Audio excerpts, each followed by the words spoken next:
ایک عورت ہے جس کے پیٹ میں بچہ ہے اور آپ نے اس کو طلاق دے رکھی ہے، یا بچہ پیدا ہو چکا ہے اور وہ اپنی ماں کا دودھ پی رہا ہے اور آپ نے ایسی حالت میں اس کو طلاق دے دی ہے، تو ادھر بھی قرآن ایک حکم نافذ کر رہا ہے،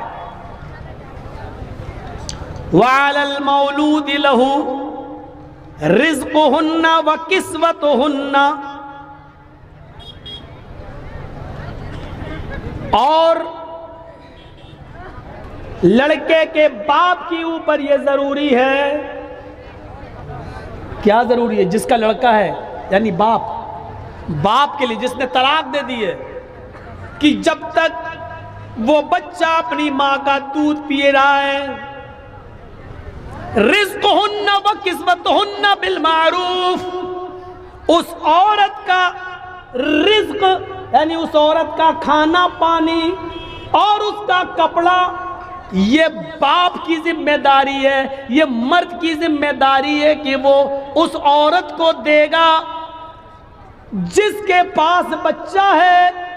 اور اگر وہ دودھ پلا رہی ہے تو دودھ پلانے کا خرچہ بھی دے گا۔ طلاق ہو گئی، عدت 3 مہینے گزر گئی، لیکن چونکہ ابھی وہ بچے کو دودھ پلا رہی ہے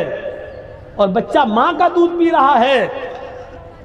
تو اس پر بھی قرآن کیا کہہ رہا ہے؟ رزقہن وکسوتہن بالمعروف، اس بچے کے باپ کے اوپر یہ ذمہ داری عائد ہوتی ہے کہ جب تک وہ عورت جس کو طلاق دے دی ہے 3 مہینے گزر جانے کے بعد بھی وہ تمہارے بچے کو جب دودھ پلا رہی ہے، تو جب تک وہ تمہارے بچے کو دودھ پلا رہی ہے اس کی روزی روٹی، اس کے کھانے پینے کا خرچ اور اس کا کپڑا لتے کی ذمہ داری لڑکے کے باپ کے اوپر عائد ہے، لیکن اس میں بھی ایک شرط لگا دی، بالمعروف، معروف طریقے سے۔ سماج میں کھانے پینے کا جو چلن چل رہا ہے اور پہننے کا لباس کا جو چلن چل رہا ہے اس طور طریقے پر اگر عورت یہ چاہے کہ ہم بریانی کا خرچہ مانگیں اور سماج کے اندر دال چاول کھانے کا رواج ہے تو آپ کو دال چاول کا خرچہ دینا ہے، سماج کے حساب سے چلنا ہے، اس عورت کے لیے آپ بریانی کا انتظام نہیں کریں گے، اس کو چکن اور مٹن نہیں، بالمعروف کہہ کر یہ بتا دیا کہ اس اچھے کام کے اندر بھی تمہیں فضول خرچی نہیں کرنا ہے۔ تمہارے سماج میں اگر 150 اور 200 روپے کی ساڑی عام طور پہ عورتیں پہنتی ہیں تو تم 1000 کا سوٹ نہیں دو گے، وہی 150 اور 200 کی ساڑی اس عورت کو پہناؤ گے، اس میں فضول خرچی نہیں کر سکتے ہو۔ او لوگو، لڑکا میرا ہے، وہ میرے بچے کی ماں ہے، آج ہم نے طلاق دے دی ہے، وہ بچہ میرے پاس آنا ہے، اس کی ماں الگ ہوگی، وہ بچہ تو میرا مانا جائے گا، لیکن ہم چاہیں کہ اس بچے کی پرورش میں زیادہ سے زیادہ خرچ کر دیں اور اس کی ماں کو بجائے دال چاول کے بریانی کھلائیں، مرغ و مسلم کھلائیں۔ قرآن کہتا ہے یہ فضول خرچی ہے، تمہیں اپنے سماج کے طور طریقے پر چلنا ہوگا، تمہیں اپنے معاشرے کے اور سماج کے راستے پہ چلنا ہوگا، دستور کے مطابق وہاں جو کھانے پینے کا چلن ہے وہی کھلانا اور وہی پہنانا ہوگا، تم حد سے آگے اس معاملے میں نہیں بڑھ سکتے ہو۔ یہاں پر بھی دیکھ لیجیے اللہ رب العالمین نے ایک قانون، ایک نیم بنا دیا کہ ادھر بھی فضول خرچی تم نہیں کر سکتے ہو۔ ایک واقعہ اور، حضرت سعد ابن ابی وقاص بیمار ہو گئے، بخاری اٹھائیے،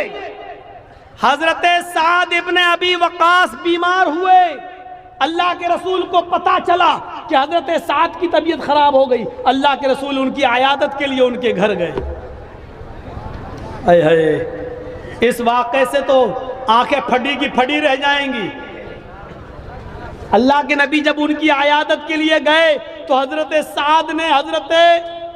محمد الرسول اللہ کا ہاتھ پکڑ لیا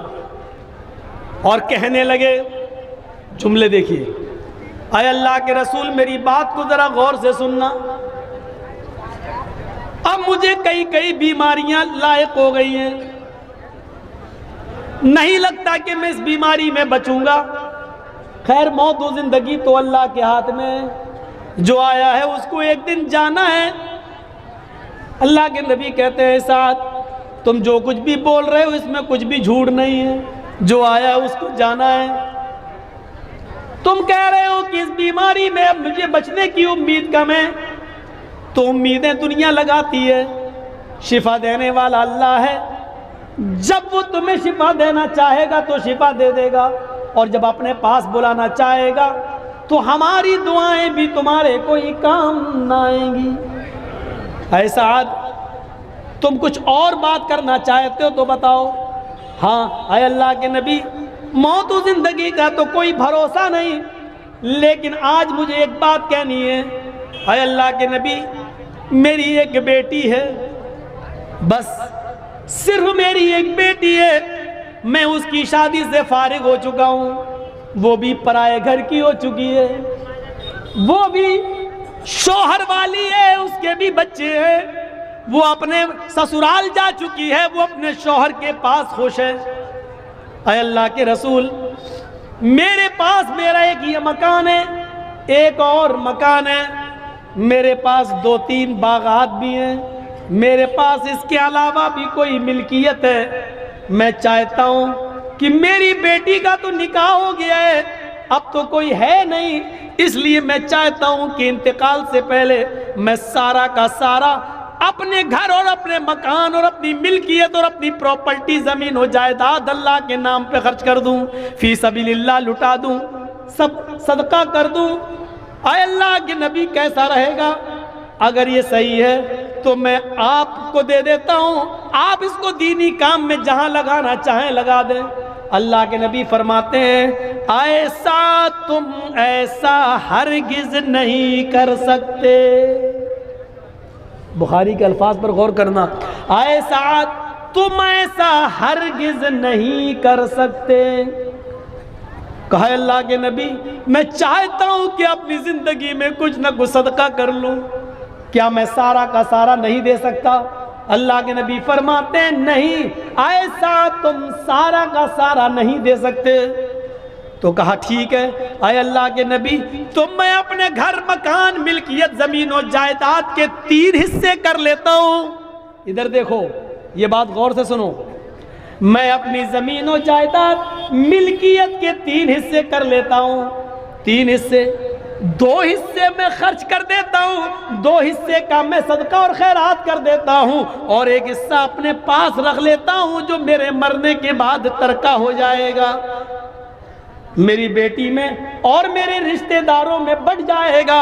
اللہ کے نبی کہتے ہیں اے سعد تم ایسا بھی نہیں کر سکتے ہو، اپنی ملکیت، اپنی پراپرٹی، اپنی زمین و جائیداد کا 2/3 یعنی 3 حصوں میں سے 2 حصے بھی خرچ نہیں کر سکتے ہو۔ کہا اللہ کے رسول ٹھیک ہے، اگر 2/3 2/3 بھی خرچ نہیں کر سکتا ہوں تو ایسا کرتا ہوں کہ میں اپنی ملکیت کو آدھا کر دیتا ہوں، آدھی ملکیت اللہ کی راہ میں خرچ کر دیتا ہوں اور آدھی ملکیت اپنے پاس رکھ لیتا ہوں، وہ میرے مرنے کے بعد میری بیٹی اور میرے رشتہ داروں میں ترکے کے طور پہ کام آ جائے گی۔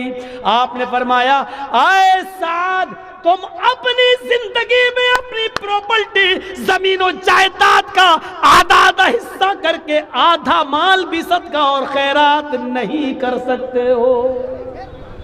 آدھا بھی نہیں دے سکتے ہو۔ تو کہا اللہ کے رسول اگر آدھا بھی نہیں دے سکتا ہوں تو ایسا کر لوں کہ میں اپنی پراپرٹی زمین و جائیداد اور اپنے مال و دولت سب کے 3 حصے کر کے 2 حصے،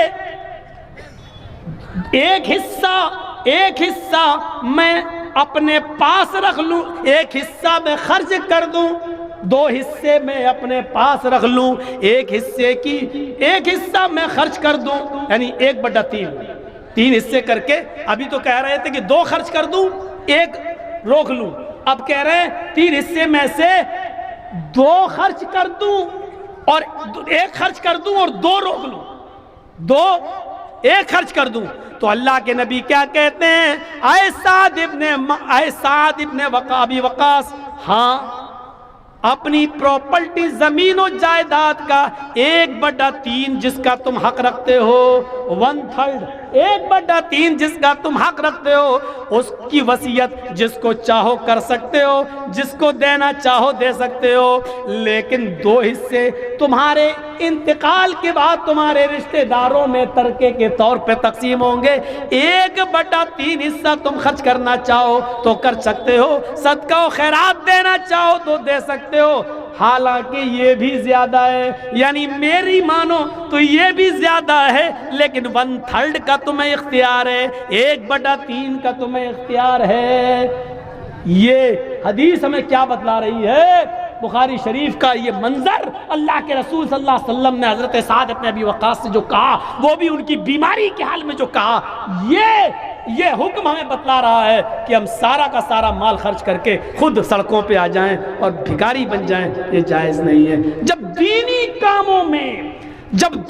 کاموں میں حد سے زیادہ مال خرچ کر کے لٹانا